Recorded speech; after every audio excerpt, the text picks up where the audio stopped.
Welcome to the Heather Penny Podcast, where our goal is to help you reach your potential by increasing clarity, building confidence, and engaging courage. Dr. Heather Penny is a leadership coach, trusted advisor, and admired author. I'm Christina Morales, a writer and marketer, and Heather is my dear friend and my coach. So today we're going to end on a high note with our theme for April, Rebirth and Renewal, and we're going to talk about celebrating one another. Nothing can renew and refresh our spirit like someone who takes the time to say a kind word or shows compassion to us. And so, Heather, we've been taking on some hard topics the past couple months. So I wanted to end on a feel-good note today. It's spring, the hills are green. Yeah. I'm not going to sing The Hills Are Alive with the Sound of Music, but you know what I mean. Yes. And we need to pour a little love into our world. Do you agree? How do you celebrate someone in your world? Well, I think we touched on this a little bit in our last podcast, but I just celebrate growth, and I celebrate risk, and I celebrate vulnerability, and I celebrate people just stepping out. That to me is so inspiring, because I know what it feels like to step out of your comfort zone and to intentionally choose, I want to do this different. And I don't care how painful or uncomfortable this is, I am determined to grow from this. And that's what I just love celebrating that. And I think that I like being celebrated about that as well. Anyone in my close circle knows that I'm a huge growth person. And it requires kind of tangling with that uncomfortable spaces and being honest with yourself and others and having hard conversations and reaching out for help. And it's not fun because it's vulnerable. And I like feeling strong, powerful, and have the answers, but I don't. And I think as I step into that space and having safe people around me to just honor that place with me, that's when I feel celebrated. And honestly, that's when I want to celebrate others. Mm-hmm. And celebrating others makes me think of the movie Pay It Forward. Do something nice for someone, and then they'll do something nice for someone else. It's such a beautiful concept. And it's been a really hard year. Do you think we can get back to that place where people are genuinely kind to one another again? Like, I think in the 50s, it seemed like people were kinder and more respectful. Can we get to that place again?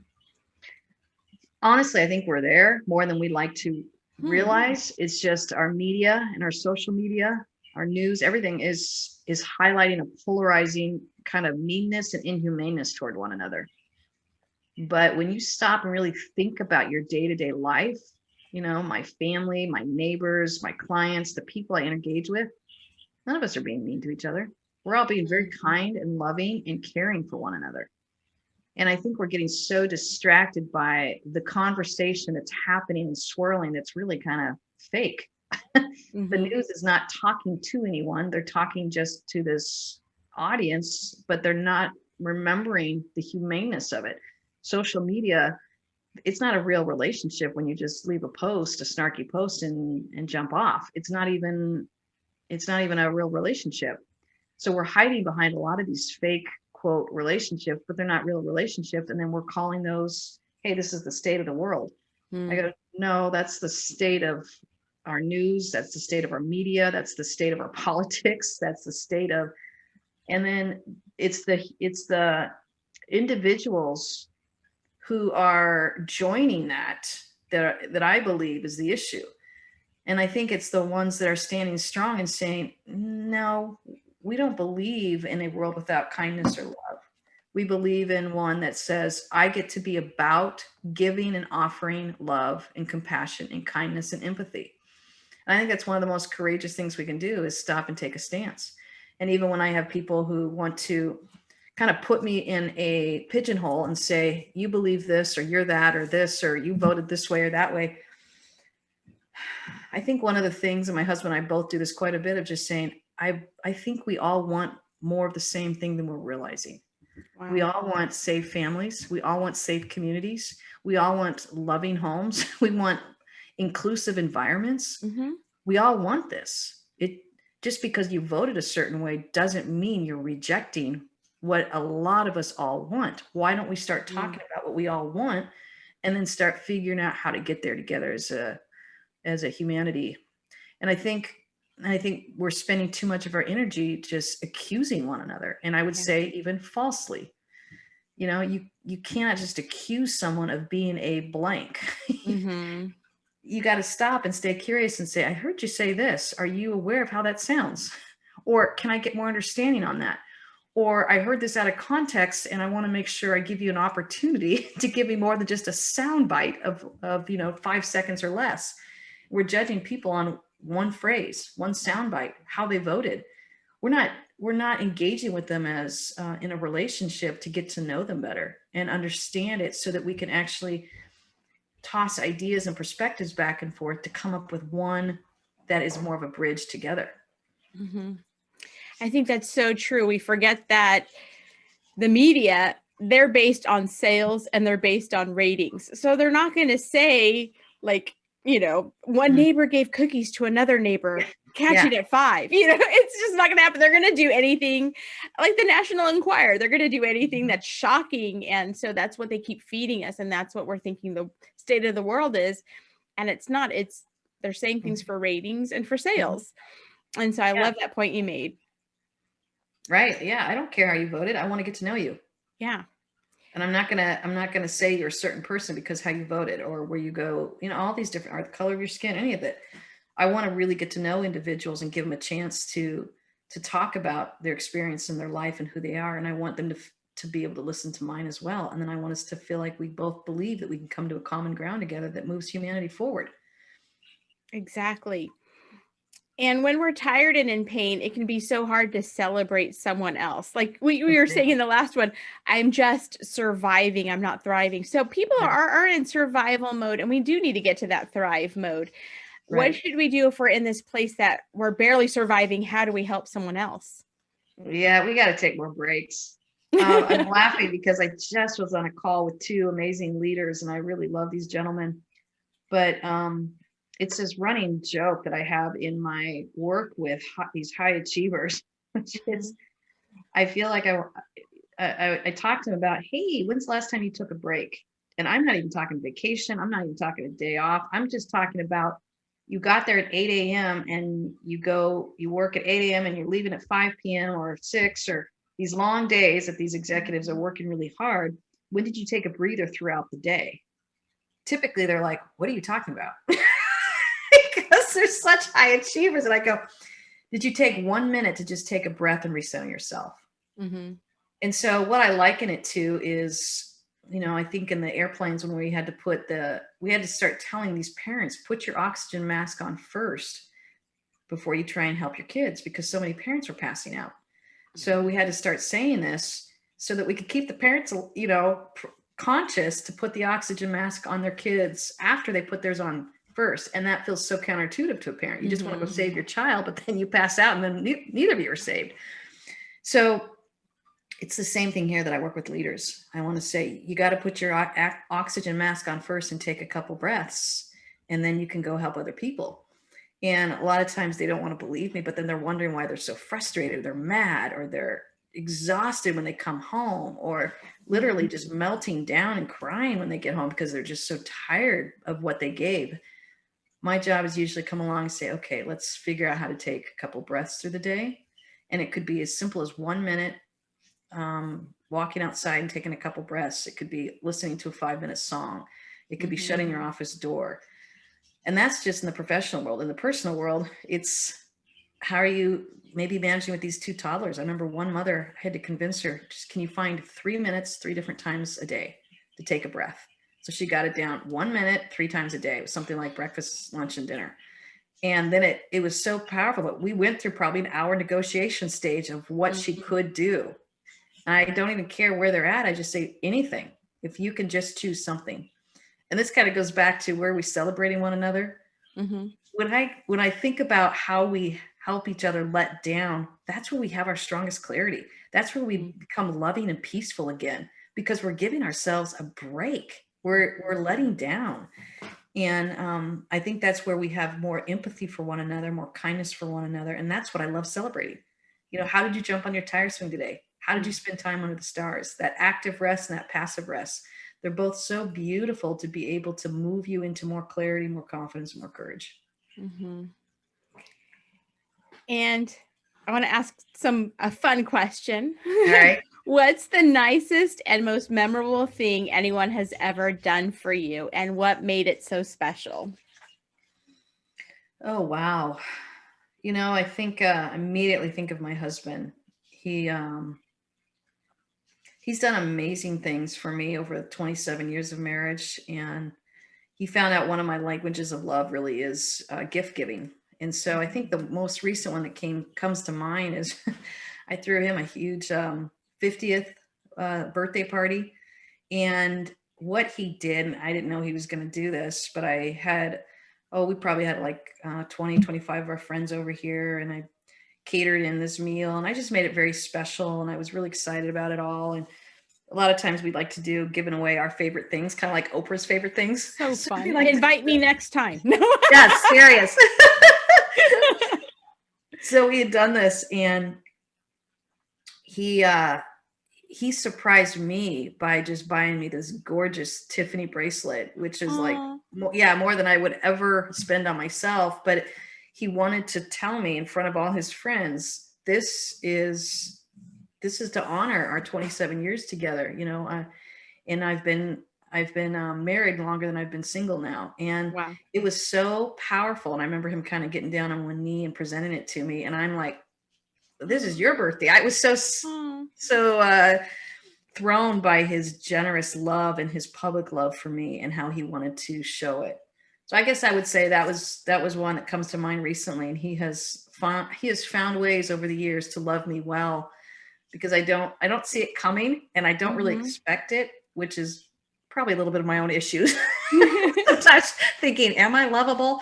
But my sweet man just keeps wanting to remind me, you are so lovable and you are so loved. So it's probably the one that comes to mind the most. That's beautiful. Mm. And I want to throw out a challenge to our listeners. It's easy to celebrate someone who is nice to you and who we love. So my challenge is, what if we pick the crankiest person at work or in our extended family to love and just write a nice note to or bake cookies and bring it to them? What do you think about that, Heather? Oh, I love that. I think that love changes so much. And I would even add one more caveat, because there's some relationships that are just needing some boundaries. You get to love them without even doing anything. Sometimes, I'm in some challenging relationships where I've had to gently step away from and release. Instead of thinking about them and kind of like getting all worked up in my head, I've been able to say, I bless you and I release you. I send you love and light. And I just be able to love people from afar, even if you can't be in relationship with people. That's really good.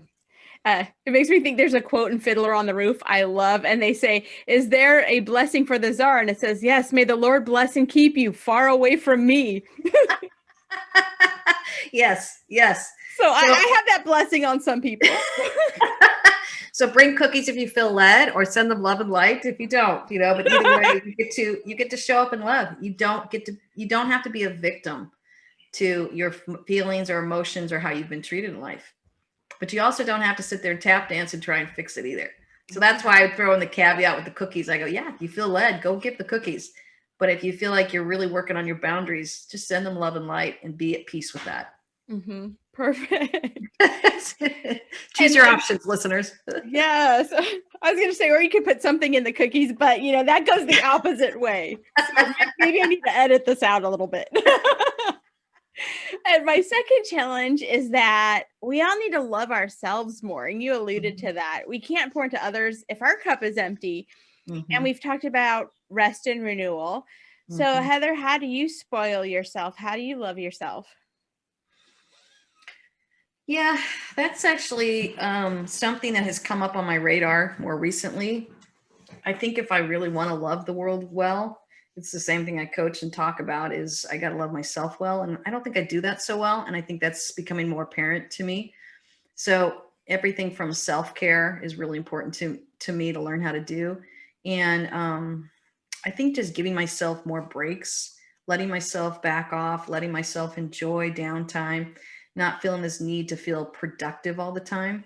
I have this haunting that, I don't know, I've got to use every single minute of the day and make sure that I use it well. Otherwise, I don't know, some kind of productive cop is going to come after me. And I think that that is not a good way of which I want to live. And so I think letting myself refresh, renew, pull back, say no. I've said no to a couple things more recently, some speaking things. Those take a lot out of me. And just letting myself be at peace. You know, sometimes I say no to some things, either it's clients or different speaking opportunities. And I have this fear of, what if nobody calls me again? What if I don't, you know, what if it all, the well dries up, so to speak? And that's, I don't want to live out of fear. I want to live out of the self-love of, I get to offer what I want in this moment, and I get to offer what I need to myself, to my family, to others. And I think that's a lot of why I chose the word compassion for the year. I want more compassion toward myself, and out of that will flow a higher level of compassion for those I engage with, whether it's clients or family or friends. And how do you celebrate your friends that are closest to you? I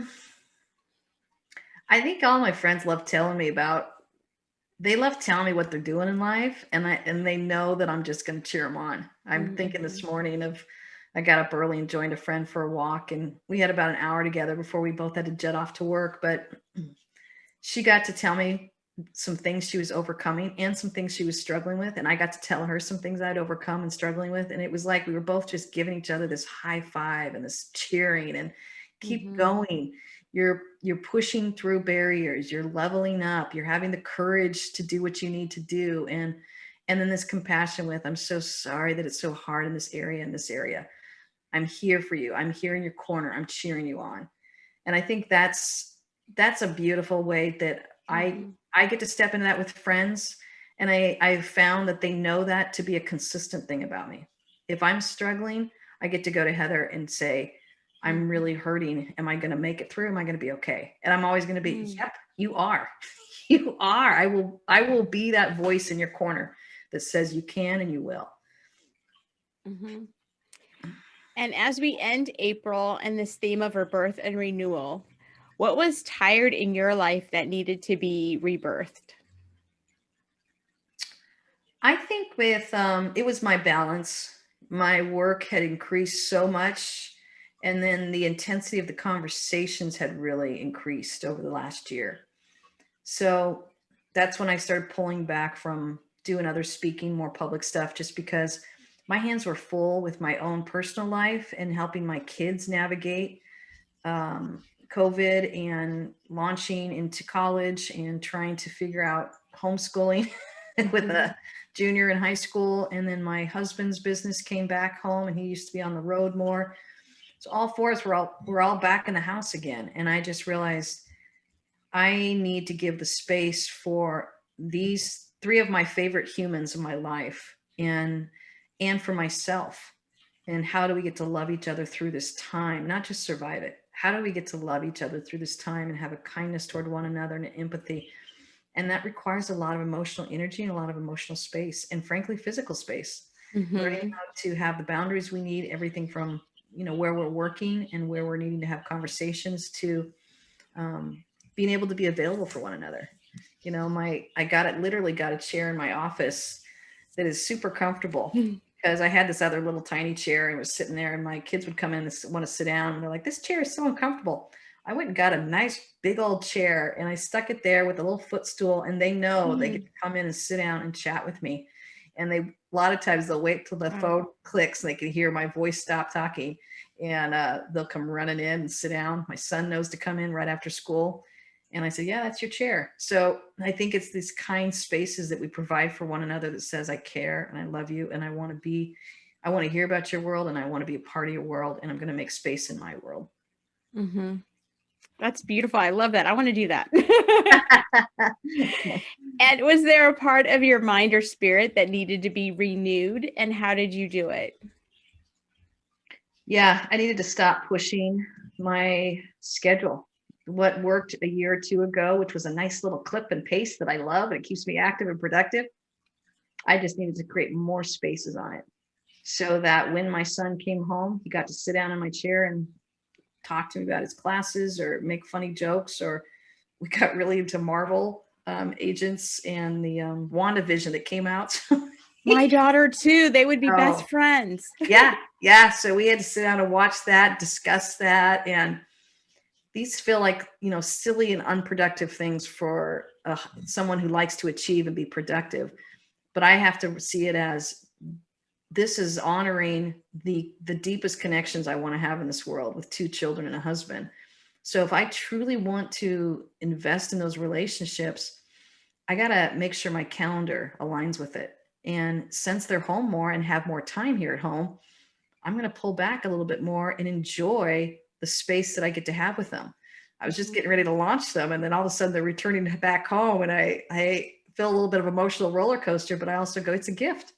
I got to have my daughter in her senior year home right when it starts getting so busy, and then they're launching off to college. I got to have her home for about 6 months. We had a blast together.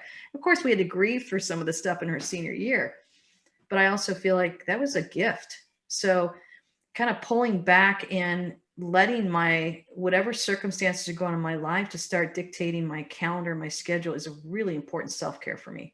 The temptation is to just keep trying to push through and keep up with the life that you want or that you feel makes you feel important or valuable or busy. I had to let go of a lot of that stuff and say, no, this is what I want. They're right in front of me. And I get to say no to a lot of different things and trust that they'll come back around when the timing's right. Mm-hmm. And it goes back to what we're saying, celebrating others. Like you Yeah. bought the chair for your kids Yeah. to say you're important. You have a front row seat in my life, even though I have so many things going on. Or the Marvel, like my daughter loves Marvel. And I'm like, oh, Lord. Yeah. I don't care. And I don't know anything about it. But the same thing, I'm like, that's amazing. Let's watch this together. Yes. Let's celebrate your interests. Yes. I had to go educate myself on it and watch a couple movies because I was asking too many questions apparently in WandaVision. I said, okay, I'll do my homework. I went and watched a movie. He told me which one to watch. I watched it and I had all my questions answered. So I was able to be all caught up to speed and not annoy him with the questions in WandaVision. So funny. Yeah. And celebrating someone is putting their interests first sometimes. Right. Yeah, that's perfect. So that's all the time we have for today. Thank you for listening. And we've had a great April of Rebirth and Renewal. We have, haven't we?